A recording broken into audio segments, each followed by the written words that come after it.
Hello and good morning, everyone. Sorry for being a little late today. So, yes, we are almost nearing the TCS examination, which is going to happen on October 24th, 25th, and 26th. So, for the last 3 days, we were solving a number of quantitative aptitude questions, and those questions were actually taken from the last year placement drives conducted by TCS. So, today also, we'll try to complete the remaining questions that we have. And for the last 3 days and today also, we were actually discussing quantitative aptitude. So in the coming classes, in the coming days, we will be discussing reasoning, verbal aptitude, and the coding part. Okay, so we'll try to cover everything within the exam date, which is on October 25th. Okay, so without any further delay, let's start with today's class. So here we have a quantitative aptitude question which says, if 75% of a class answer the first question on a certain test correctly, and 55% answer the second question on the test correctly, and 20% answer neither of the questions correctly. As in, when you read the question itself, of course, you'll have an idea how to approach this question, and that is going to happen through the Venn diagrams. Okay, so now we are going to consider that the first circle is going to represent the percentage of the class that answered the first question correctly. Okay, so this completely is representing the number of people who have answered the first question correctly, which is 75%. Now I'm going to represent the second category as the number of people who have answered the test uh, for the second question correctly. So this completely is representing 55 percentage of the entire class. Okay, I mean the entire class, yes. And now that we'll have to put a finite space for it, or else it will be infinity, right? So we'll have to put a finite space for it that this is the combined length. And here they say 20% answered neither of the questions correctly. So 20% comes outside these two categories. Okay, as it is a percentage question, let's consider that the total is 100%. Okay, let's wait for a minute. And yes, here we don't know the number of people who have answered both the questions correctly, so we are going to take it as X. So this complete circle represents the 75% and this complete circle represents the 55%, which actually represents some value A plus X is the 75% and some value B plus this common area X is equal to your 55%. Anyways, these three variables A, X and B together represents only 80% because the 20% of the people have answered neither of the questions correctly. So this 80% will be equal to A plus X plus B. Wherein A, I can write it as this total circle is 75 and this part is X. So A is nothing but 75 minus X. And again we have X here. And in the part of B, we can put it as the total circle is 55 and the B part alone will be 55 minus X. Okay, all these are percentages. Try to not change those values. Right.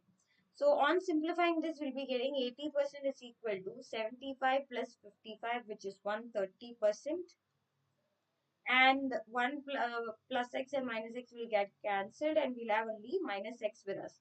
So again, on further simplification, we'll have the x value to be 50 percentage.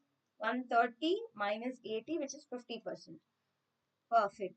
Now we have got the x value. So from the x value, we can find the a value and b value. Okay. Now the x is 50%. The total circle is 75% where the x is 50% and the remaining part a will be nothing but 75 minus 50, 25%. And here the entire circle is 55% where the x value is 50%. So this will be 5%.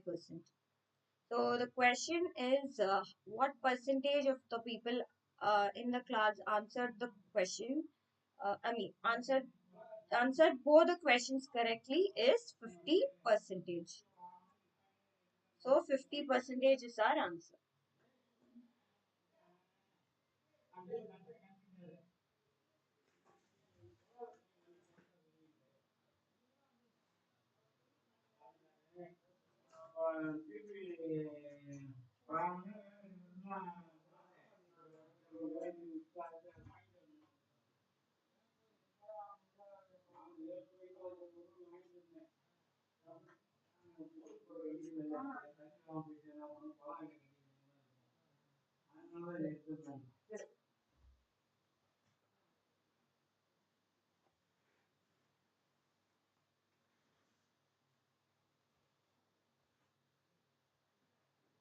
Let's have the next question quickly.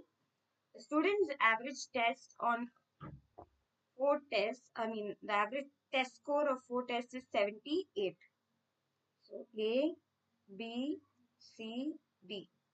As we don't know the test, we are going to consider it as A, B, C, D. Now that we have four different series, so that we are going to take the average of these four things. We know that the average is sum of the elements by number of elements, right? So you can apply this formula wherever you have the average. So now that average is equal to sum of the elements by number of elements, and we have different elements like test A, test B, test C, and test D. So average of all these four tests is given as 78. Now the question is, what must be the student's score on the fifth test for the student's average score on the fifth test to be 80?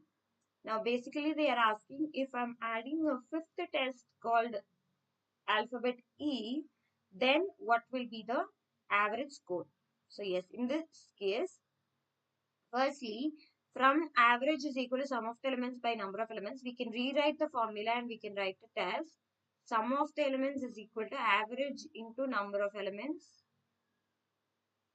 And one more formula is that number of elements is equal to sum of the elements by average. Okay, so three different formulas can be actually derived. Now that from this I can write sum of the scores of four people is 78 into 4. So 78 into 4 is nothing but 312 it is. Yeah, 312 it is. So now we know the sum of the scores of first four tests. Now what are they telling us? With this with these four tests, they are going to add one more test called E. And we are going to find the average of those 5 tests. And we are getting it as 8. So the question is, what is the student score in this last test? Okay, now that we know the value of A, B, C, D sum, which is 312, we'll add E to it and divide it by 5 and we are getting it as 80. Then what will be the E value? Okay, so on further simplification, we get 312 plus E is equal to 400. So score of E will be 400 minus 312, which is 88. Okay, 400 minus 300 is 100. 100 minus 12 is 88. So the student score in the fifth test, which I have taken it as variable E, is 88. That's it. So now let's move on with the next question.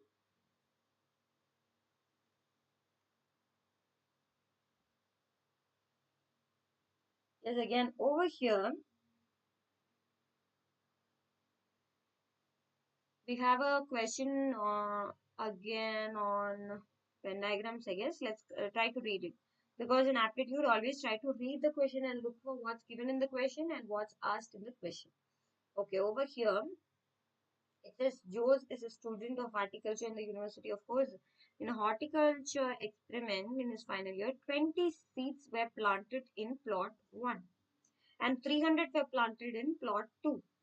If 57% of the seeds in the plot 1 germinated and 42% of the seeds in plot 2 germinated, what percentage of the total number of planted seeds germinated?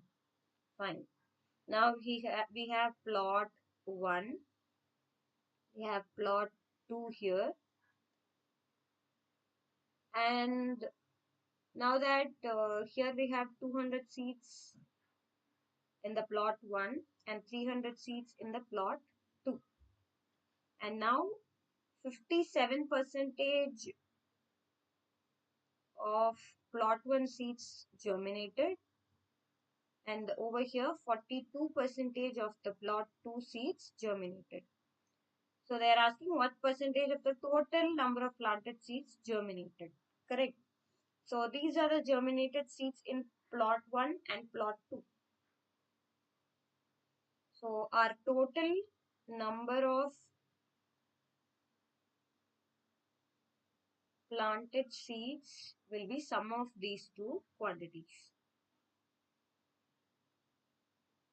57 percentage of 200 and 42 percentage of 300. So yes, upon further simplification, we'll be getting 57 into 2, which is 114, and 42 into 3, which is 126. So adding these two, we'll be getting 240 seeds. So the total number of seeds, total number of planted seeds which have germinated is 240. Okay, so if they are asking us to find, yeah, they are asking us actually to find what is the total percentage of the total number of planted seeds. So in order to find the percentage, what should I do? The percentage of planted seeds will be equal to how many have been germinated, 240, divided by total seeds. Okay, look at the total number of seeds. It is 200 and 300. So totally it is 500. And if you want to represent anything in terms of percentage, you'll have to put it as a multiple of 100. So we have put how many planted seeds have germinated in the numerator. What is the total number of seeds that we have planted in the denominator into 100 for representing it in percentage. So trying to cancel all the common values, zeros are cancelled. Now 5 and 240 is cancelled as 4 times and 8 times. So the answer for this question is actually 48%, because the question, read it carefully, what percentage of the total number of planted seeds have germinated. So we have actually put 100 percentage. I mean, like if in mathematics, the actual value, if it's not given, we'll take it as 100%. So assuming that we are putting 100 percentage, then we get only 48 percentage as the germinated seeds. I mean, like the seeds are germinating. The remaining of them are no, showing no change. Okay, perfect. Now let's go to the next question.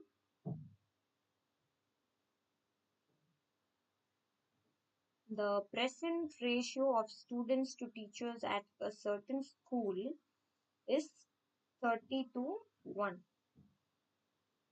If the student enrollment were to increase by 50 students and the number of teachers were to increase by 5, then the ratio of teachers would be 25 to 1. What is the present number of teachers? Okay, it's actually saying we have a ratio for students and teachers, which actually means any ratio A is to B, I can represent it as A by B, which is what I have done it here. Students is to teachers ratio, I am writing it as students by teachers is equal to 30 is to 1. And then if the student enrollment were to increase by 50 students, so number of students I'm increasing it by 50, and number of teachers I'm increasing it by how much? 5. So because of this, the ratio is changing as 25 to 1. So the actual question is find the present number of teachers. Okay, done. Writing the first one, S by T is equal to 30 by 1, which can further be written as S is equal to 30 times of T. So the number of students in a certain school is 30 times the number of teachers in the school. And when you further rewrite this one, S plus 50 by T plus 5 is equal to 25 by 1, we can write it as S plus 50 is equal to 25 into T plus 5. Just cross multiply. Okay, and here again S plus 50 is equal to 25T plus 25 into 5, 125. Okay, now we know that S is equal to 30 times of T. So we as we want to find the number of teachers, we are converting everything in terms of T. So replacing the S value as T, 30T plus 50 is equal to 25T plus 125.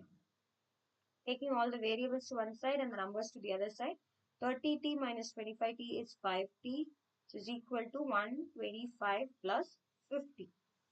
Okay. 125 minus 50 will be nothing but, because 50 has to go to the other side and then it becomes the negative value. 125 minus 50 is nothing but 75. That makes the number of teachers in the class to be 15. 75 by 5, 15. So the answer for the question, number of teachers in the school is 15. Okay. So let's do the next question, which is going to be a geometry question again.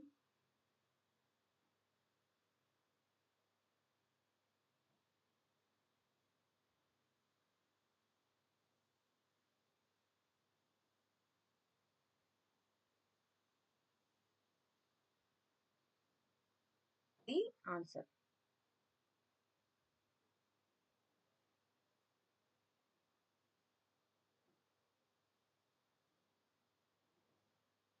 Yes, here we have another question. A college has 1,000 students, and in those 1,000 students, 200 are majoring in one or more of the sciences. Sciences will include physics, chemistry, biology, everything. Okay, 200 is actually one or more. And the second information, 130 is belonging to chemistry. And they did not use the word only. So it's like total chemistry is 130 and 150 in biology. If at least 30 of the students are not majoring in either chemistry or biology, then the number of students majoring in both chemistry and biology could be what number? I mean, like it's neither chemistry nor bio, which is given as 30. So they're asking us how many are involving in both chemistry and bio. Okay, perfect. So the college might have 1,000 students, but it doesn't count here, right? So we are considering only the 200 students now. So this complete space is going to represent 200 students. In these 200 students, we have two different category of people who are opting for the different branches of science. One is chemistry and the other is biology. Okay, done. Now that they have told, chemistry is opted by 130 people altogether and biology is opted by 150 people altogether. Okay. Now neither chemistry nor bio is 30 people, so that comes outside the circle. And among the 200 people, if 30 people does not take either chemistry nor biology, then the two circles together should hold a value of a total sum of 170. So again, here I don't know how many are opting for both and how many are opting for chemistry only, how many are opting for biology only. So I'm taking them as variables A. A belongs to chemistry only. X belongs to both chemistry and biology. And B belongs to biology only. Done.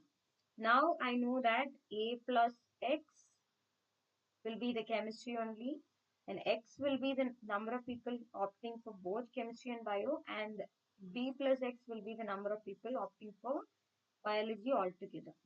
This is giving me how much? 170. Right? Now that, yeah, one second, I just made a mistake. I'll have to put it as chemistry only plus X plus biology only, right? Chemistry only is actually A. How can I write A is that the entire circle is 130. In that 130, I'll have to eliminate people who are opting for both chemistry and biology. So I'll have to put A as 130 minus X. So 130 minus X plus X. And when it comes to the biology, number of people opting for biology altogether is 150. And X is opting for both chemistry and biology. So we'll have to put it as 150 minus X, which is equal to 170. Now trying to simplify, plus X and minus X will get cancelled. 150 and 130 will be 280. 280 minus X is equal to 170. Right? So we'll have to put it as 130 minus X plus X plus 150 minus X.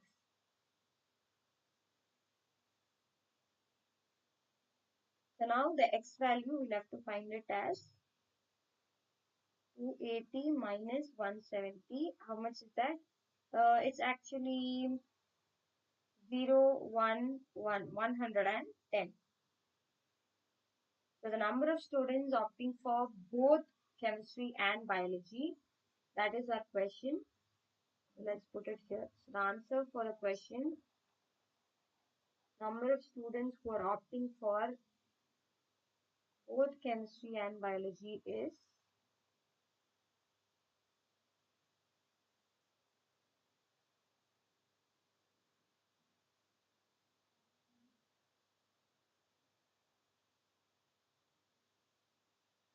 and biology is 110. So yes, I have given a detailed explanation because you'll have to be really clear while you're doing it. That's why.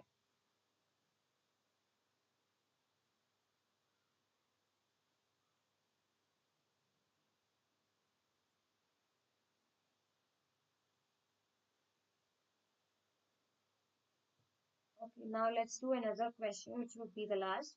Here we have a question which is asking us, there is a number 7,150. How many prime numbers between 1 to 100 are factors of 7,050? Okay, this is the question. There's the number 7150. We'll have to find how many prime numbers between 1 to 100 are being the factors of this number. Okay, fine. We'll just try to factorize. That's one way of doing it. So factorizing it, this would be 5 times. If it's 5 times, then of course, okay, we can actually take it as 25 times also. We have 2 times of 25, 50. The remaining 21. In 215, we have 8 times of 25. And again, remaining 15 will be there. In 150, we have 6 times of 25. Okay, perfect.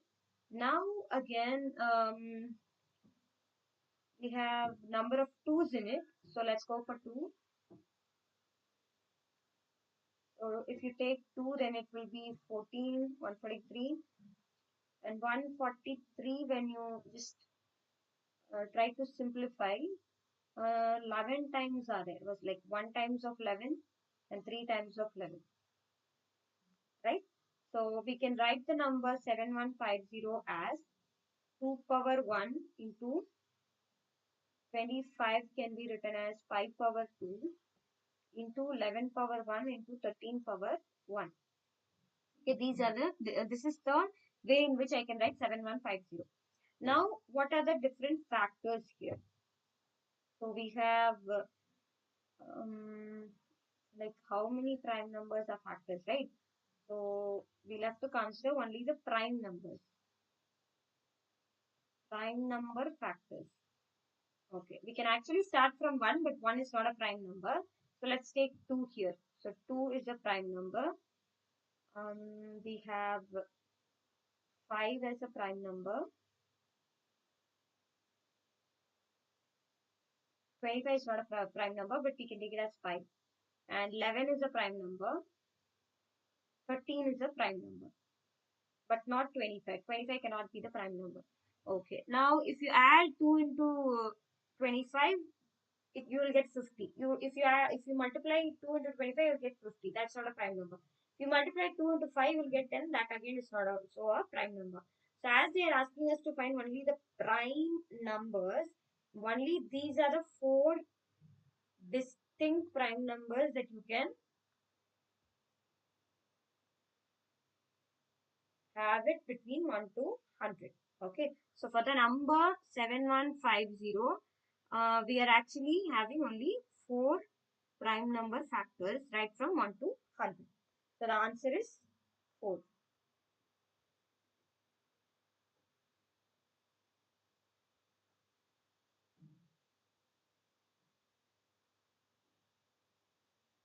So my advice to you is kindly get the question bank from the internet and try to practice a lot of questions.